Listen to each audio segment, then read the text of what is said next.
కేంద్రం నేడు పార్లమెంట్లో బడ్జెట్ను ప్రవేశపెట్టింది. ఏపీలో ఎన్డీఏ ప్రభుత్వాలే అధికారంలో ఉన్నాయి. డబుల్ ఇంజిన్ సర్కారుతో ఏపీకి మేలు జరుగుతుందని ఎన్నికల సమయంలో బీజేపీ నేతలు హామీలు ఇచ్చారు. కేంద్రం నుంచి ఆశిస్తున్న వాటిపైన చంద్రబాబు ఢిల్లీలో ప్రధాని మోడీతో సహా వరుసగా కేంద్ర మంత్రులను కలిసి వివరించారు. ప్రత్యేకంగా అమరావతి, పోలవరంపై కేంద్ర సాయంపైన ఏపీ ప్రభుత్వం ఆశలు పెట్టుకుంది. రాజకీయంగానూ బడ్జెట్ కేటాయింపులు కీలకంగా మారనున్నాయి. ఈ తరుణంలో కేంద్రం రాష్ట్రానికి సాయం ఏ మేరకు చేస్తుంది అనే సందేహాలు నెలకొన్నాయి.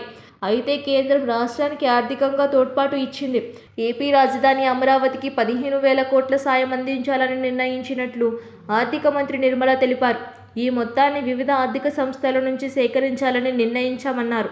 అలాగే పోలవరం ప్రాజెక్టు పూర్తి చేసి తీరుతామని ప్రకటించారు. దేశ ఆహార భద్రతకు పోలవరం ప్రాజెక్టు కీలకమన్నారు. అలాగే రాష్ట్రానికి, రైతులకు జీవనాడి అన్నారు. అటు రాష్ట్రంలో వెనుకబడిన ప్రాంతాలపై కూడా ఫోకస్ పెట్టినట్లు నిర్మల తెలిపారు. ఇందులో భాగంగా రాయలసీమ, ఉత్తరాంధ్రతో పాటు ప్రకాశం జిల్లాపై దృష్టి సారిస్తామన్నారు.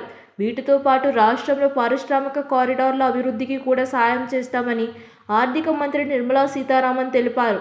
ఇందులో విశాఖ, చెన్నై, ఓర్వకల్లు, బెంగళూరు కారిడార్కు ప్రోత్సాహం అందిస్తామన్నారు. రాష్ట్రంలో నీళ్లు, విద్యుత్, రోడ్ల అభివృద్ధికి సాయం అందిస్తామన్నారు. మరోవైపు ఏపీ సహా తూర్పు ప్రాంతాల అభివృద్ధి చేపడతామని నిర్మల బడ్జెట్లో తెలిపారు. తద్వారా విభజన తర్వాత నష్టపోయిన ఏపీకి తగినంత ప్రయోజనం చేకూరబోతుంది.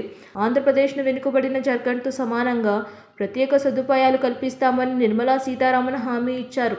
దీంతో చాలా కాలం తర్వాత కేంద్ర బడ్జెట్లో ఏపీకి ప్రాధాన్యం దక్కినట్లయింది. సబ్స్క్రైబ్ చేయండి. Please like, share and subscribe to top Telugu TV. Top Telugu TV.